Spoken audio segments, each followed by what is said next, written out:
12 ராசிகளில் கர்மஸ்தானம், ஜீவனஸ்தானம் அப்படின்னு சொல்லக்கூடிய 10வது ராசி மகர ராசி.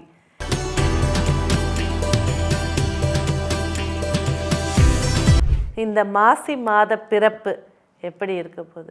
மகர ராசின்னு சொல்லும் போதே ராசிநாதன் சனி பகவான் 3ஆம் இடத்துல சுயச்சாரத்தில் பயணிக்கிறாருங்க. ராசியில் செவ்வாய் பகவான் உட்கார்ந்துருக்காரு. இது ப்ளஸ்ன்னு சொல்கிறதா இல்லை நிறைய விஷயத்தில் கேர்ஃபுல்லாக இருங்கன்னு சொல்கிறதா அப்படிங்கிற மாதிரியான விஷயங்கள் இருக்குது. செவ்வாய் கேந்திராதிபதி.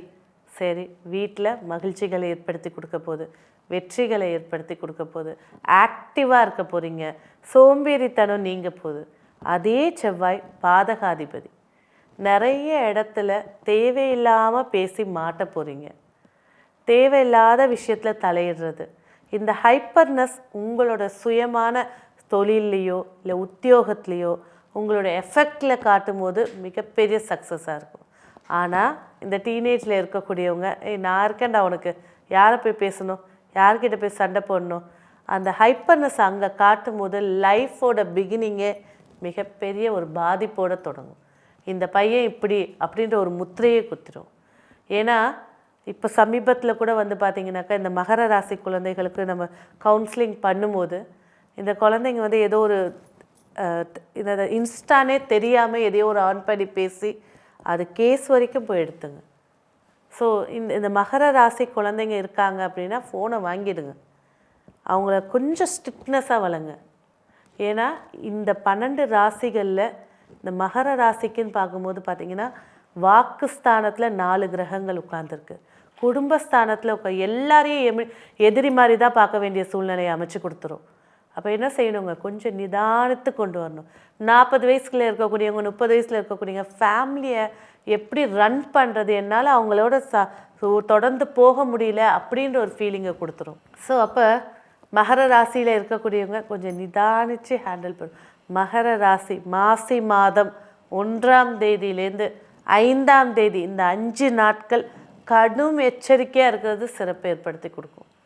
ஒன்று குலதெய்வத்தை போய் டெய்லி போய் விளக்கு போட்டுட்டு வாங்க, இல்லை இந்த மாதத்துடைய நாயகன் சிவபெருமான் தான், சிவபெருமானுக்கு போய் டெய்லி 5 நாள் விளக்கு போடுங்க.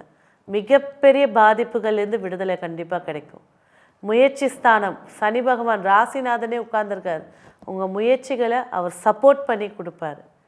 நிறைய விஷயங்களை உங்களுக்கு இன்ட்யூஷனாகவோ இல்லை அப்பாவோ இல்லை ஒரு டீச்சரோ இந்த மாதிரி செய்யாதப்பா அப்படின்னு உங்களுக்கு அறிவுரை கொடுத்தாலும் காதில் கேட்காது.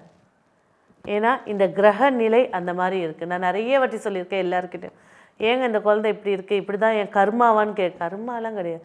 அந்த குழந்தை ஜாதகத்தில் கிரகம் இந்த மாதிரி இருக்குது, அது இப்படி தான் இயங்கும், அதுக்கேற்றபடி போய் தான் மாற்ற முடியும். ஸோ அந்த குழந்தைய திட்டி ஒரு பிரயோஜனமும் கிடையாது. அப்போ மகர ராசின்னு சொல்லும்போது 2ல் 4 கிரகங்கள் உட்கார்ந்து, இவங்க பேசினாலே தகராறு தான். ராசியிலே செவ்வாய் உட்கார்ந்துருக்கு. செவ்வாய் நவ கிரகத்திலே போராளி, வீர, அதுவும் ஹைப்பர், சரராசினாலே ஒரு ஹைப்பரு. இதில் இந்த செவ்வாய் உட்கார்ந்துருக்குது, பாதகாதிபதியாக உட்கார்ந்துருக்குது.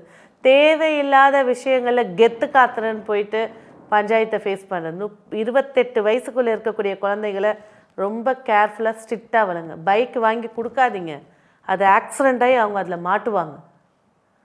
ஸோ கொஞ்சம் கேர்ஃபுல்லாக குழந்தைய பார்த்துக்கிறேன். இவ்வளோ பெற்றதுலேருந்து இவ்வளோ தூரம் வளர்த்துட்டு வந்துட்டோம், அவங்களுக்கு வேண்டியதை நம்ம செய்ய மாட்டோமா, இந்த வருஷத்தை விட்டுருங்க. குழந்தை கேட்குதுன்னு சொல்லி அம்மாவும் போய் கேட்டு வாங்கி கொடுத்து அது அடிப்பட்டு விழுந்து உட்கார்ந்து கிடக்கும்போது பார்க்குற சக்தி யாருக்குமே கிடையாது. ஸோ இந்த விஷயங்களை கொஞ்சம், ஒரு சில விஷயங்கள் உங்கள் குடும்ப ஜோசியர் சொல்கிறத கேளுங்க. கோச்சார கிரகங்கள் கண்டிப்பாக ஜாதகத்தை 70% அஃபெக்ட் பண்ணும். 40-30% ஜாதகத்தில் உள்ள தசாபுத்தி சப்போர்ட் ஆயிடுச்சு, அடிக்கிற அடி வேகமாக இருக்கும். தாயாருடைய ஆரோக்கியத்தில் அக்கறை செலுத்துங்க. சொத்து வாங்கியிருக்கீங்க அப்படின்னா அந்த சொத்தை வாங்கி போட்டதுலேருந்து அந்த இடத்துல போய் பார்த்துருக்க மாட்டீங்க, அதை அபகரிக்கிறதுக்கான வேலைகள் நடக்கும். பிள்ளைகள் வழியில் கண்டிப்பு ரொம்ப முக்கியத்துவமாக தேவை. படிப்பில் இன்ட்ரெஸ்ட்டு கண்டிப்பாக 8th மேலே படிக்கிற குழந்தைக்கு இன்ட்ரெஸ்ட் இல்லைங்க. அடுத்த மாதம் பப்ளிக் எக்ஸாம் 10th +2. அப்போ அவங்களோட கான்சன்ட்ரேஷனை இதில் கொண்டு வரத்துக்கு என்ன பண்ணலாம் அதை யோசிங்க. அதுக்கு அவங்க ஜாதகத்தில் என்ன தசாபுத்தி நடக்குது, எந்த தெய்வத்தை கும்பிடணும் அப்படின்றத எடுத்து வழிபாடு பண்ணுங்கள். மெயின் விஷயம் 2ல் ராகு 8ல் கேது. விபத்தை கொடுக்கறதுக்குனே கேது உட்கார்ந்துட்டுருக்கு. அந்த விபத்தில் ஒரு பெரிய பாதிப்பை கொடுக்கணும்னு ராகு உட்கார்ந்துட்டுருக்கு. கண்டிப்பாக காளஹஸ்தியோ திருப்பாம்பரமோ இந்த 5 நாளுக்குள்ளே கூட்டிகிட்டு போய் ஒரு சாந்தி பரிகாரம் பண்ணிடுங்க. அதுக்கு உண்டான ரிஸ்க் எடுக்கலான்னா எடுத்துகிட்டு போய் பண்ணிட்டு வர்றது உங்கள் குழந்தைய பாதுகாத்துக்கலாம். அது 5 வயசு குழந்தையாக இருந்தாலும் சரி, 50 வயசு குழந்தையாக இருந்தாலும் சரி, 70 வயசு குழந்தையாக இருந்தாலும் சரி, கண்டிப்பாக கூட்டிகிட்டு போய் பண்ணுங்கள். வயசை பார்த்துட்டு இன்னும் 60 வயசில் என்னத்தை சாமி கும்பிட்றதுலாம் யோசிக்காதீங்க, கூட்டிகிட்டு போய் பண்ணுங்கள். ஸோ உத்தியோகம் பேசும்போது சிறப்பாக இருக்குது. உத்தியோகத்தில் பதவி உயர்வை ஏற்படுத்தி கொடுக்க போது, டேலண்ட்டுக்கேற்ற மரியாதை கிடைக்க போகுது. உத்தியோகத்தில் குரு பகவான் உட்கார்ந்துருக்காரு. நீங்கள் அங்கே போய் என்ன செஞ்சாலும் அவர் கரெக்ட் பண்ணி விட்ருவார். ஸோ உங்கள் வேலைக்கு உண்டான விஷயங்கள், ரொம்ப நாளாக வேலை கிடைக்கலங்க, கண்டிப்பாக இந்த மாசி 15க்கு மேலே வேலை வாய்ப்பு தேடி வரும். அதை பயன்படுத்திக்கிறது சிறப்பை ஏற்படுத்தி தரும். திருமண பேச்சுவார்த்தைகள் கண்டிப்பாக கலத்துறது. ஜாதகத்துலேயும் ராகு கேது இருக்குது அப்படின்னா சாந்தி பண்ணாமல் பேச்சுவார்த்தையை தொடங்காதீங்க.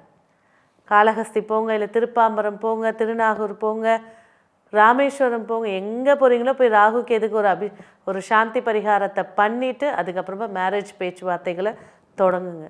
இல்லற வாழ்க்கையை பொறுத்த வரைக்கும் மகிழ்ச்சிகள் நிறையா இருக்குது. குடும்பஸ்தானத்தில் தான் ராகு இருக்குது.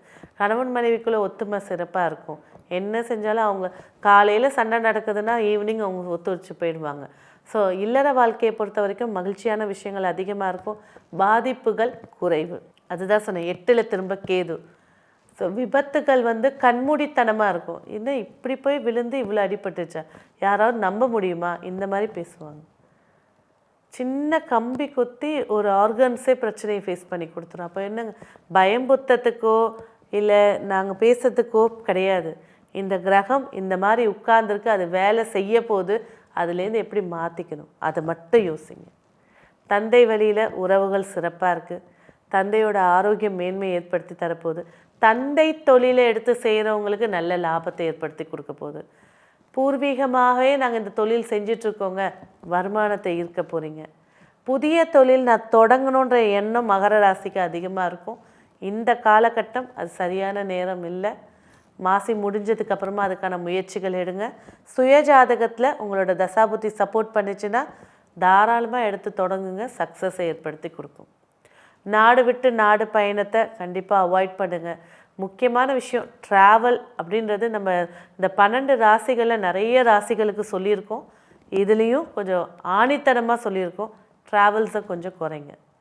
ஆரோக்கியம் அப்படின்னு பேசும்போது கண்டிப்பாக ஜங்க் ஃபுட்ஸ், அடுத்தது கொலஸ்ட்ரால், அடுத்தது கட்டிகள், இந்த உடம்புக்குள்ளேருந்து கட்டிகள் உருவாகிறது, அதை சரியாக பராமரிக்கலைன்னா அதுவே கேன்சர் ஆகிடும். ஸோ அந்த கட்டிகள் இருக்கிறது, கொலஸ்ட்ரால் சம்மந்தப்பட்ட விஷயங்களை கவனம் எடுத்துக்கோங்க. மேலும் இந்த மாதம் உங்களுக்கு சிறப்பான வெற்றியை ஏற்படுத்தி கொடுக்க நாக தேவதைகள் வழிபாடு, நாக தேவதைகளுக்கு சாந்தி பூஜை செய்கிறது தான் ஒரே சரணாகதி. இந்த மாதம் உங்களுக்கான வெற்றிக்கான எண் 1, வெற்றிக்கான வண்ணம் ஊதா நிறம்.